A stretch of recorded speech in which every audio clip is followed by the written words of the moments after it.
If you could have one streaming video wish, what would it be? Welcome to Hacking TV, the podcast that makes your dreams come true, or at least tries to. This week, Amazon is exploring a big move into streaming sports. And we compare the radically different video strategies of two venerable publishers, Time Inc. and The New Yorker. Things at Cheddar, who want to be the CNBC of millennials, are getting even cheesier. And in goodbyes, Snapchat is giving up on local stories, while TiVo may abandon the television set. It's all on this week's edition of Hacking TV. I'm Steve Rosenbaum. And I'm Saul Hansel. And I'm going to tell you what I wish for. Wish away. I have a streaming video wish that I tried to fix once upon a time, and nobody else has, despite lots of investment in things like Cheddar. There is no good place to get the video update on the election. And what do I mean by that? Because you say, well, what about CNN, whatever.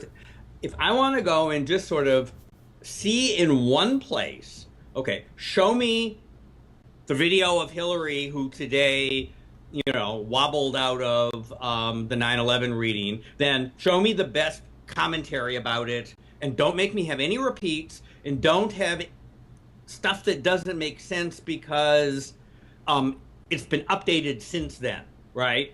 So just show me the best stuff that is still true and interesting. You want a streaming election channel. I don't want anything streaming. I don't believe in streaming. I want live on demand. I want always updated on demand. So no matter when I push the button, it starts at the beginning.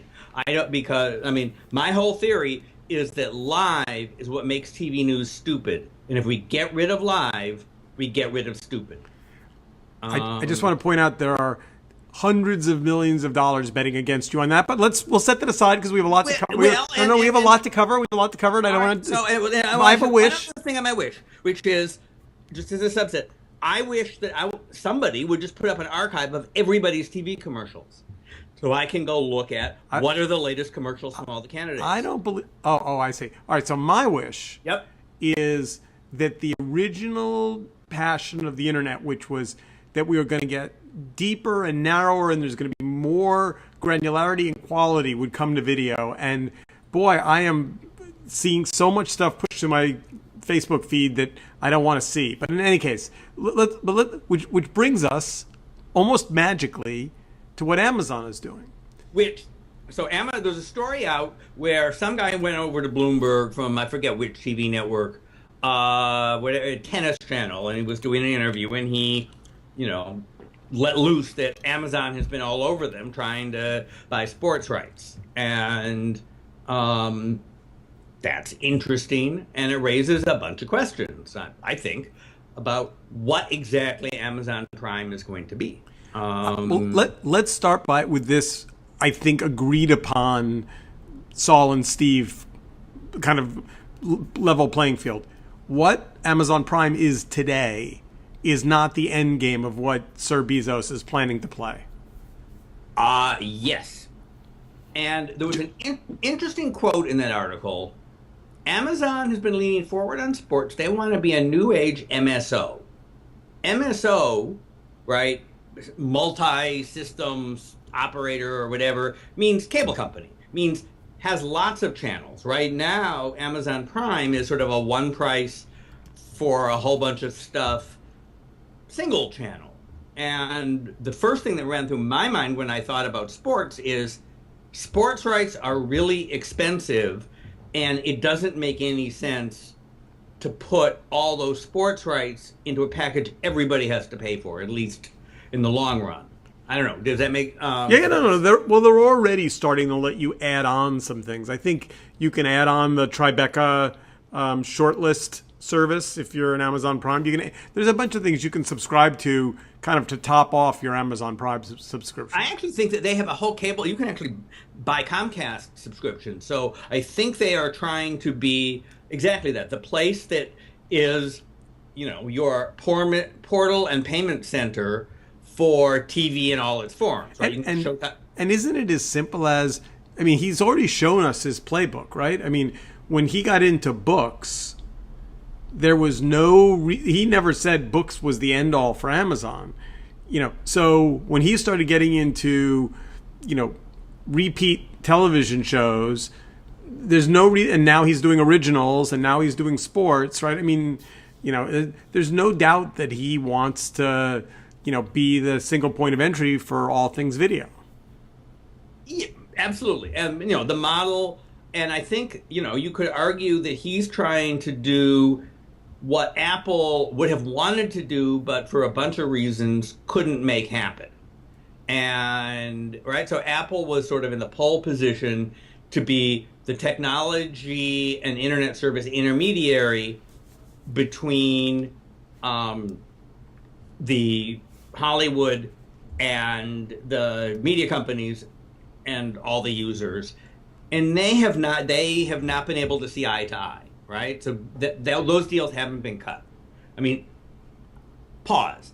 Except that HBO and lots of other people are giving Apple 30% of their monthly fees for all those OTA services and apps. So Apple's making bunches of money on that quietly.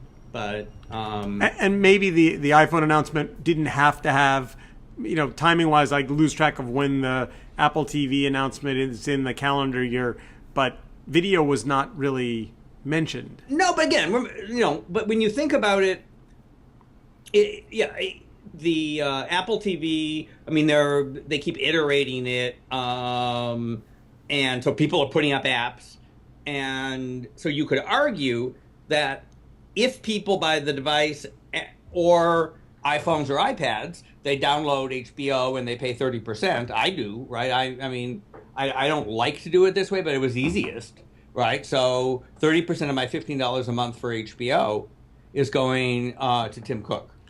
I gotta say, I would have been, bearish on Apple if our friends at Samsung hadn't gone and released that exploding phone like 5 days before their product announcement. Like, if you look at Hollywood, people in America seem to like explosions. So yeah, but they won't let you take the phone on your airplane with you. So think about that, right? All airplanes are now saying you have to use your phone to stream, and you're going to use your own devices. And at the same time, by the way, if you happen to own a Samsung, you can't turn it on. Anyway, so I will confess, since we're talking about Apple instead of Amazon, which is what the story is about, and maybe that's even a clue to a problem that Amazon has. I this week did order an iPhone 7 mainly because I have an iPhone 5 whose battery lasts about 15 minutes. All right. And so big decision though, black or jet black? Matte black.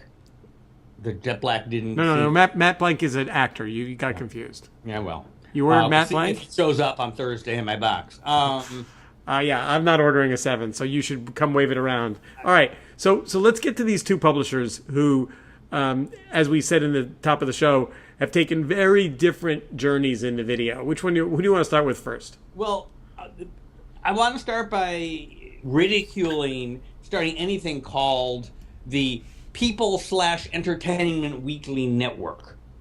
What is anyone going to call it? Poon? That'd be unfortunate. Yeah. What? That can't have PEWN. PEWN. Yeah, you could call it PEWN. That's for. Okay. Mellifluous it ain't. But in any case, so Time Inc.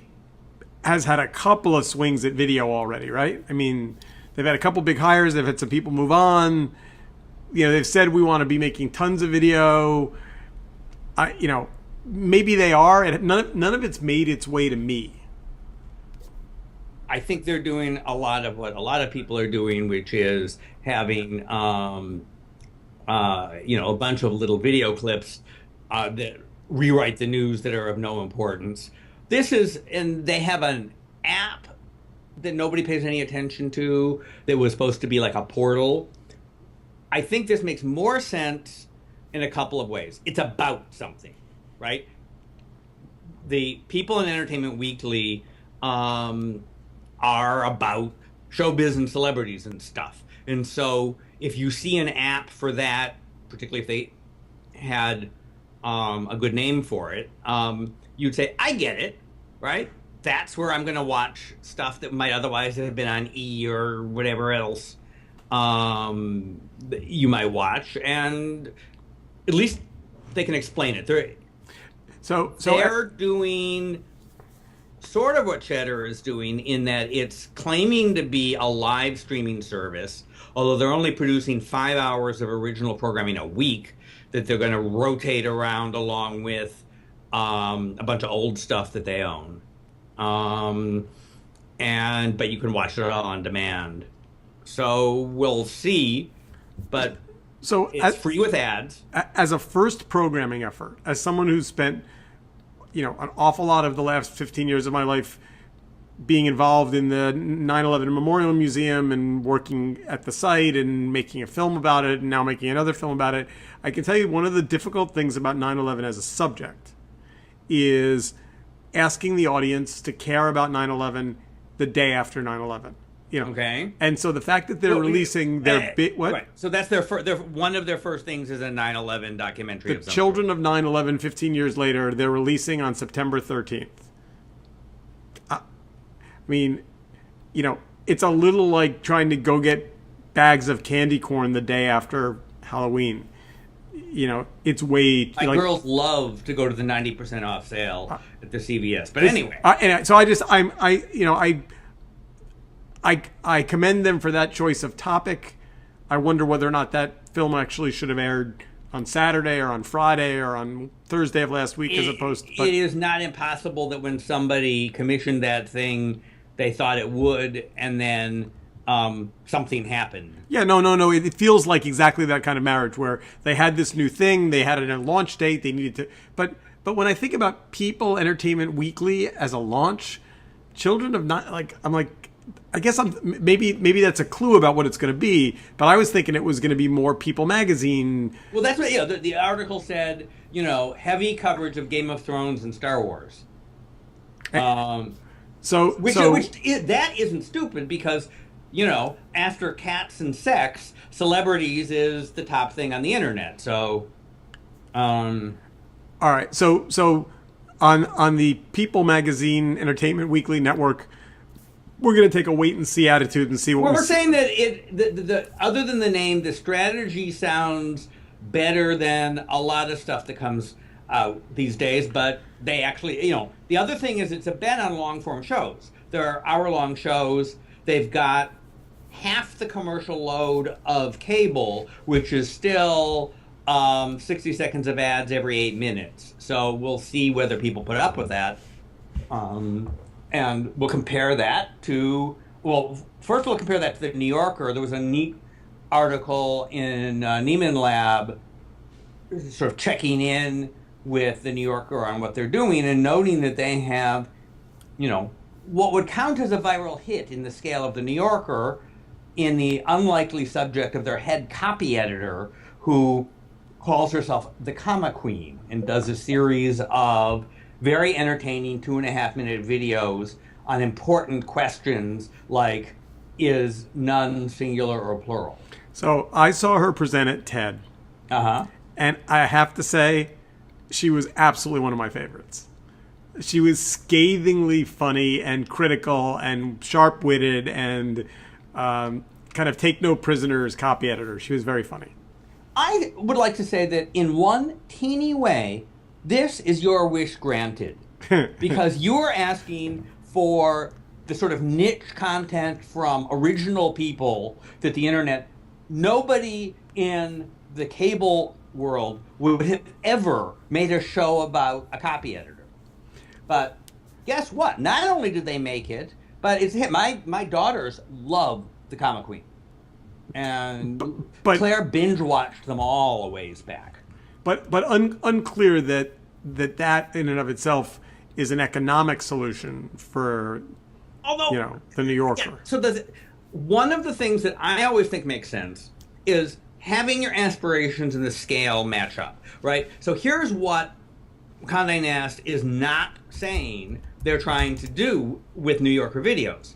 Make gobs of money on a huge new media property, reinvent the entire publication, and tap into the online advertising market. Their whole point is to use this as marketing. right? They want to bring in new audience, and they want to sort of extend the brand, and showing that the New Yorker can be funny, not stuffy, even though it's a little bit old-fashioned,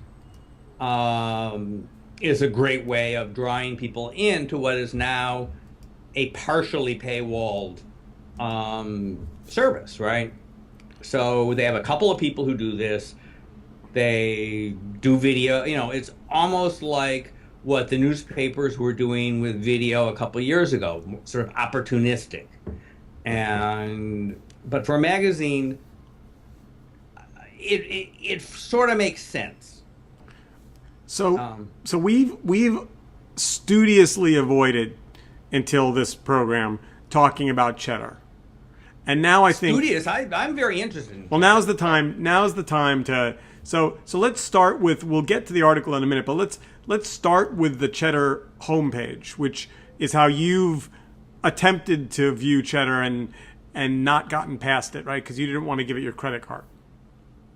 Let's start from the beginning. So Cheddar is a well-financed New York startup by John Steinberg, who's worked at a bunch of interesting media companies. I think it was the number 2 at BuzzFeed for a while. And they're trying to be... And then Daily Mail before that, right? After that, yeah. And they are trying to be the CNBC. They want to do business news. And I think smartly, they quickly set up a daytime segment that is more lifestyle news, and they're doing a lot of, they're doing live from the New York Stock Exchange in the morning, and live from the little tip of the Flatiron building in the Sprint store, in midday.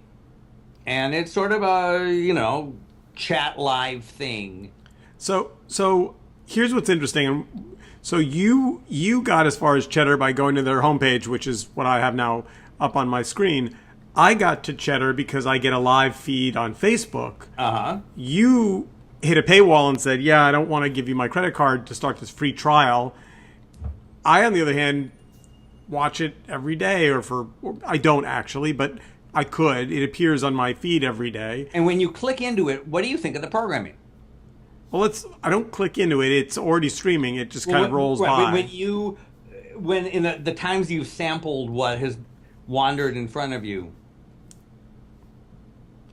I don't manage my personal investments actively. I have an advisor, so I don't watch CN. If I had cable in my office, I wouldn't watch CNBC, and so Cheddar, to me, much like CNBC during daytime, it's expecting that it's reaching active investors, and I'm not sure that the pool of active investors, when you add the word millennial on top of it, would seem to be fairly small. I would agree with that. I really wonder. I mean, there are, at some amount of interest, people want to have some, lifestyle related financial questions when you're in your 20s and 30s, but they're much more Money Magazine than Barron's, right? When they said New York Stock Exchange, I have to confess, I said they've lost me from a branding point of view. The New York Stock Exchange is nothing but a stage set. Nothing happens there. Nothing's happened there in 20 years, but absolutely nothing happens there now. Hold on. You mean they don't actually trade stocks there? A handful, but... I'm kidding, I know. It's all on computers. It's all... and that's really been true since I started... it was built to... 1980s. It was built... Anyway, but meanwhile, Cheddar is expanding in a bunch of ways. So Comcast put in a big slug of capital a couple of days ago. There's a total of $10 million in whatever they're running, and they've only been up and running for 6 months. So that's really interesting, right? So they raised. Do you remember what the first round was? I don't have it. What? I don't know. All right. But they're not starved for money, that's for sure. So they raised a bunch of money. They went for 6 months. Presumably their traffic did something between this and this. I can't imagine it did. Well, maybe I'm wrong. Getting young people to put a credit card in to subscribe, whatever.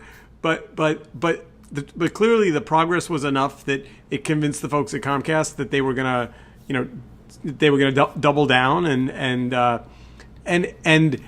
and Cheddar said at the same time that they were broadening their focus, and I was like, okay, now that makes sense. They've added Snooki, or at least the press release boasted that this midday lifestyle block included interviews with Snooki. So now they have the recipe of success. There's just so many things to say about Snooki and pay-per-view, but I won't go there. Even the podcast censors will cut you off. So here's my take on Cheddar. Yep. I think Steinberg's smart. I think Comcast is smart. Comcast has not historically thrown around piles of cash. You haven't seen, they're not one of these investors that says we're just going to sprinkle a little bit of money on a lot of things and cross our fingers. It's a big investment for Comcast, and it's a real commitment. I think Steinberg, he's an interesting player because he's not two kids in a garage. He's done this. He knows what BuzzFeed's doing. He knows what the Daily Mail's doing, and I think together they've convinced each other that he's going to build a business that is not advertiser based, is some hybrid of subscription, or maybe he's going to sell to MPOVs, on a per sub basis. He said when he launched it that they were going to get money from our friends at Go90 and a couple of other such places, right? So I think that there's that there may be revenue coming in from those deals. Maybe even Watchable is giving the money even though nobody watches it. So here's the press release, and this is where my cynicism comes in. Since its launch 5 months ago, Cheddar has become the leading outlet for technology, media, startup, and culture news. No. No. Yeah, I think no is the right. It's. I think that they're doing everything right, except I think the editorial is sort of weak. Well, and you started at the top of the show by saying you fundamentally don't believe in streaming. There's no on demand here, at least none that I've. No, there's not. I think that's what you get if you pay is a whole bunch of on demand. Since I haven't paid, I'm about to because I'm interested in business news. I'm not interested in the market, but I did go and root around a ways back for a bunch of they have stuff. It's on YouTube, and it's not that hard to find clips from it. One of the best people I worked with, actually the guy who was my intern, and then we hired at HuffPost, Tim Stenovic, who went on to do very good things at Business Insider, is now working for them. So, they're hiring good people, but they're also hiring people who are trying to emulate the sort of ditzy cable host. It's not clear that, that they have people who are asking really insightful questions yet. But it's young, right? Hold on. Let's take Steinberg at his word. Let's assume that the press release that they published actually is what he means. And here's the quote: "We'll use this capital to become a full-fledged, live, linear cable network, except not on cable, but rather leading social and OTT services." So he's not talking about on demand. He's talking about exactly the thing that you poo-pooed in our little wishful opening.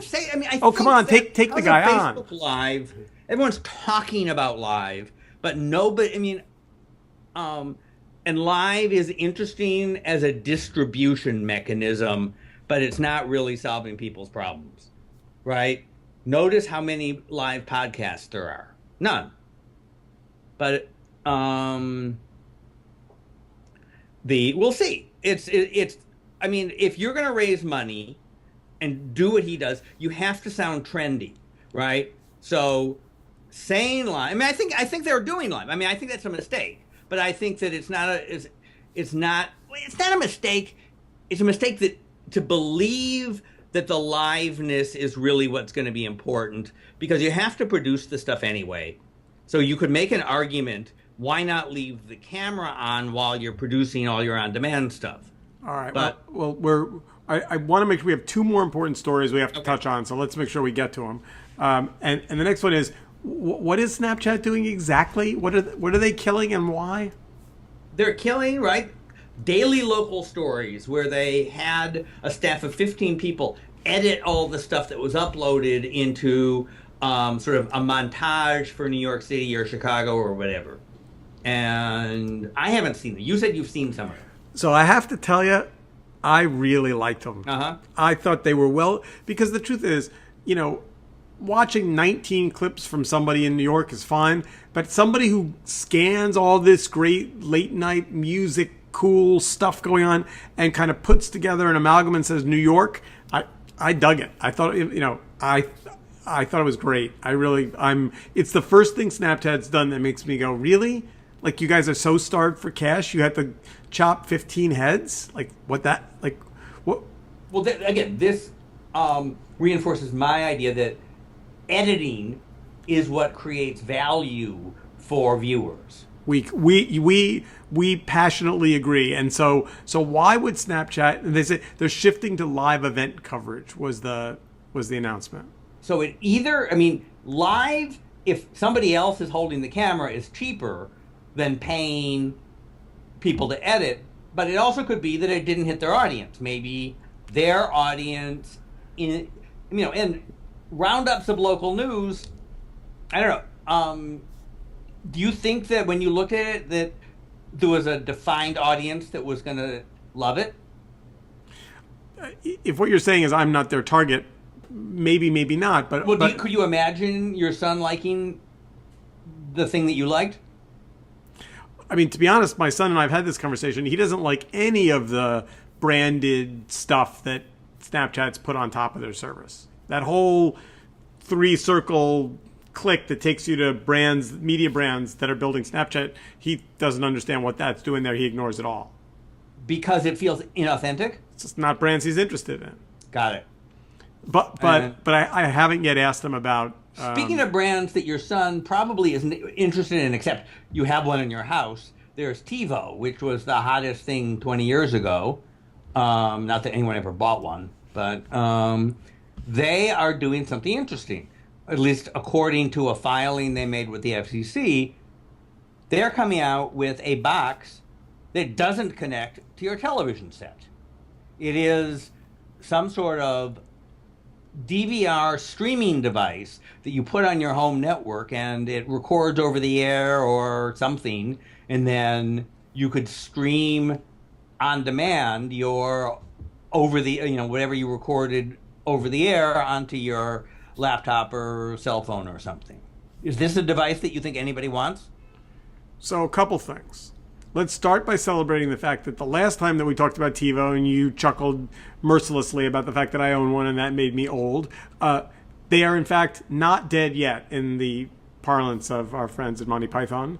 Not dead yet. There's a penguin on the telly. They are not dead yet. They are, and there was some question about, once they were bought by Rovio, whether or not they were going to remain in the hardware business, and the answer is they are.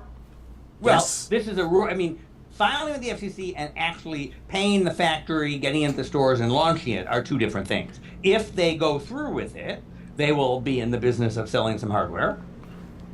Good point. They didn't announce it. Somebody scooped it up in a filing, and so yeah, good point. But no, I have a competitive device in my house that does essentially a version of the same thing. It hangs on my network. It records over the air. Silicon whatever. The name escapes me. Okay. Because the UI is challenging. But the idea that it, I will say as an end user, when I got this box and I looked at the back and there was no place to plug in an HDMI cable, I was like, how do I see it? Now, I can see it on my iPhone, and I can see it on my iPad, but there's still an open question about how you get the thing. You use this box? Briefly-ish. I've used it. But it's not part of your weekly routine? No. I have it has, it's two... I got some... Silicon... I forget. It was a HD Home Run was the device, and I bought it on impulse and then used it in my startup because... It was a thing you put a cable card into, and so we could actually record snippets of all 3 cable news channels that we could then steal for things. And it was interesting, but it was not. It was not smooth enough that human beings would use it in their day-to-day life. All right, so let's agree that we're going to keep an eye on TiVo, and that there is some possibility it will rise from the dead and be the. I mean, again, part of what's interesting is, you're not hearing about is Amazon Fire, Kindle Fire. Right, they put out some sort of little update that had more capabilities. I had one when I Kindle sold. Fire I had one when I sold it. Is boring. The Fire TV, I wonder, right? So they're not selling Apple TV as we talked about 6 months ago. So they're big enough that they're selling some. I'll bet you the Echo helps them with that ecosystem some, right? After I got an Echo, I said, do I want a Fire TV too? I didn't buy one, but... That's interesting. We are out of time. We have hacked the entire half hour completely into little bits. So we will hack away next week. And I until hope then, you in the audience feel your wish has come true. And if it has or it hasn't, do a couple things for us. Write us a review on iTunes or wherever you get your podcasts, because that helps people find the show. And tweet about us or email us. And or hack us up into little bits. Yes. And with that, we're out of here. We'll see y'all next week. Keep on hacking.